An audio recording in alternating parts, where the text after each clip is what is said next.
He was assumed to have committed suicide, although all of his colleagues expressed doubts with that story. And then there's been deaths of 5 microbiologists, as many as 14 world-class microbiologists died between 9/11/01 and March 2nd of '02. January of '02, yet another microbiologist was added to the list. In fact, the official silence on the question of how many so many top experts in infectious disease could die in such a short span of time. And the last I knew, the reported number of microbiologists found dead or murdered were over 100. There's really only one reason to kill off a bunch of scientists, to keep them from doing something they are able to do. What were these scientists able to do? Many blow the whistle if an artificially created disease was about to be used in a manner that those who created it did not approve of. Which I would say could be part of the mystery. And I got huge articles of this up at the website. Microbiologist death toll mounts as connections to dying core, Hadron, promise software, and disease research emerge. And this is just incredible. You can go ahead and check out all this information. Has Professor Wiley Ben disappeared? I mean, I don't have time to get into all this information, especially in these short segments. And this stuff is just out of control, and it needs to be stopped. I mean, the evidence of this is just overwhelming. I mean, this information needs to get out to people. Here he is, back by popular demand, Stephen Quayle. He investigates bioterrorism. Stephen Quayle, back on Coast to Coast AM. Stephen, how are you? Good, George. Nice to be with you, and nice to be with the Coast to Coast family. And boy, do we have a lot to talk about. Whoa, you know what? I was looking at some of the events going on this planet, Stephen. You know, I've got to get his views on all these things that are happening right now. So let's just jump right in. What's new with these dead scientists? And since you and I have been talking about this for years now, what's our count now? Well, I officially have 84 posted, and there's about 16 that basically we've got to get more confirmation on, but 100. Now, these are the world's leading scientists. And, George, you and I did a story back in 2003 on Dr. David Kelly. I think it was within 24 hours after he'd been found dead. He was the head of the British Ministry of Defense's bioweapons expertise. Yeah. Homicide investigators are saying he is murdered. Now, when I said that on your show, you know, people sent me emails, and you probably got them too, saying, that's just Quayle going off and being a conspiracy theorist. But again, I rest my case, and the thing that this is critical about is that now we have a fake H1N1 virus that's being trumped to the world as the global pandemic. And the global pandemic is interesting in the fact that we haven't even hit any form of mortality rate that's equal to even a bad flu season.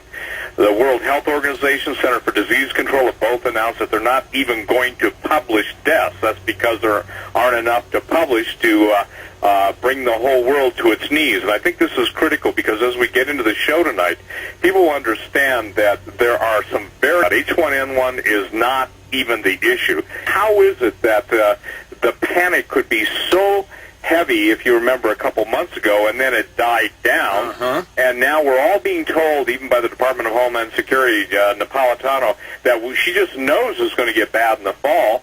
Concurrent with that are all of these sightings of massive military deployment in country of everything from tanks, artillery, airplanes, the word martial law. When we used to talk about that, George, even 6 years ago, people said, again, that's just that conspiracy stuff, until Hank Paulson brought it up last October when the meltdown, the financial meltdown, was being used to blackmail Congress into going along with the bailout plan. So how is it that now we're being told that everybody must have an untested vaccine by a company that's notorious for creating a very, very deadly strain, even having sent 20 million doses of virus out throughout the world, that basically cannot even begin to answer the question, how can you develop a vaccine for a virus that hasn't even gone through its mutagenic nature? In other words, it's too early in the game. The answer to that is, and this is something that people always ask me, so we'll get it right out of the chute, the Illuminati, the globalists, never create a pathogen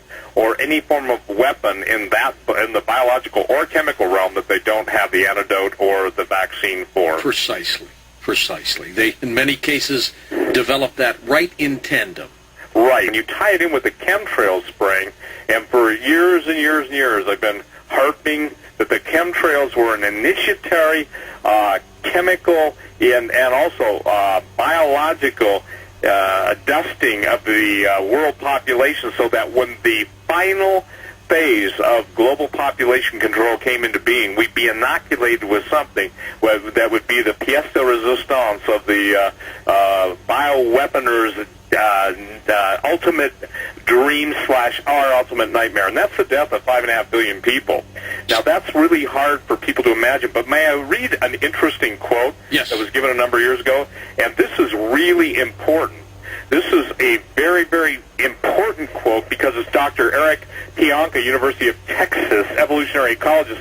War and famine would not do. Instead, disease offered the most efficient and fastest way to kill the billions that must soon die if the population crisis is to be solved. We've got airborne diseases with 90% mortality and humans killing humans. Think about that. You know, the bird flu is good, too. For everyone who survives, he will have to bury 9.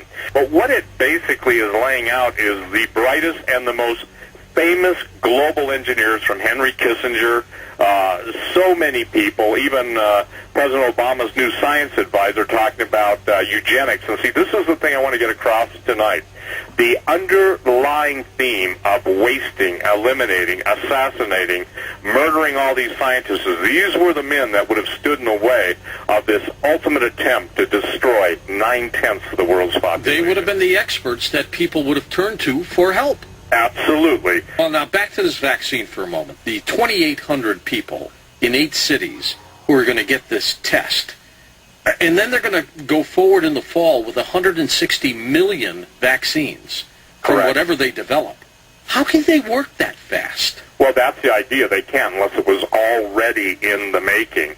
You see, this whole thing is orchestrated. You can see it from the murder of the scientists. You can see it from the appropriations. You can see it in the black budget. Anyone who's doing independent investigation, there are so many amazing articles, and by the most famous living, emphasis for how long, living scientists out there saying, do not take it, do not take it. Now, does it make any sense to tell people not to take it? If there is a global plan, and if you are convinced that something is amiss and things are strange in this country, then you've got to say, how come this thing is so premeditated and pre-orchestrated, and what is the ultimate outcome? There is going to be mandatory vaccination. It doesn't matter what people say. I don't believe it. Go to the WHO documents, the Model Health Emergency Powers Act that we talked about years ago. You and I, remember, we did a show on that, or we did a large segment of a show on that.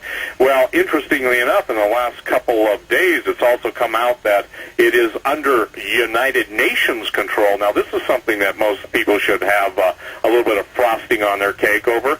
Why would you, as an American citizen, be subject to United Nations, World Health Organization, their command structure in the case of a global pandemic, which they've moved us to 6, yet if there's nobody dying from it? Well, the only answer to that is you have to go to the global and United Nations population agenda and their population control agenda, and that's what it all boils down to. The Model State Emergency Health Powers Act, which they passed years ago, is used when a town or state is faced with a pandemic situation.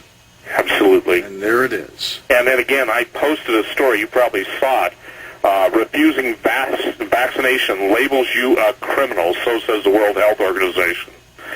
And this is kind of a critical critical information that people need to recognize.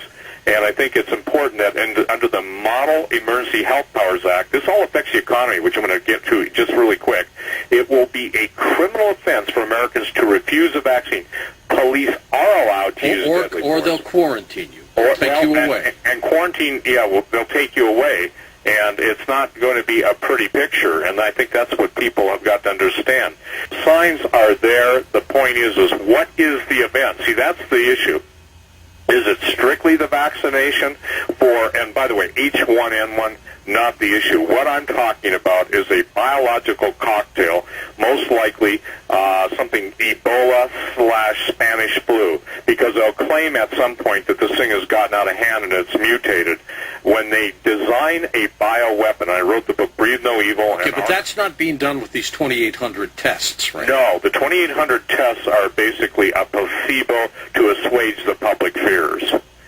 The thing that I think has got to be important, you have to factor in this. You've got, again, the dead scientists we've talked about. You've got the plan for population control. And then you've got the local law enforcement feeling very nervous. And again, a lot of them, I don't know how many you talk to, but they'll come right out and tell you they're coming to take the guns. Some people say, well, they're going to use a vaccine. And by the way, under the World Health Organization, you do not have a choice to resist, okay? Whether they shoot you in the arm or shoot you in the head, either way, you end up dead. So you're saying that this vaccine, this test, they're just giving them basically nothing, the placebo, and then they'll say, hey, nobody got hurt, nobody died from the test, so you can take it. You got it.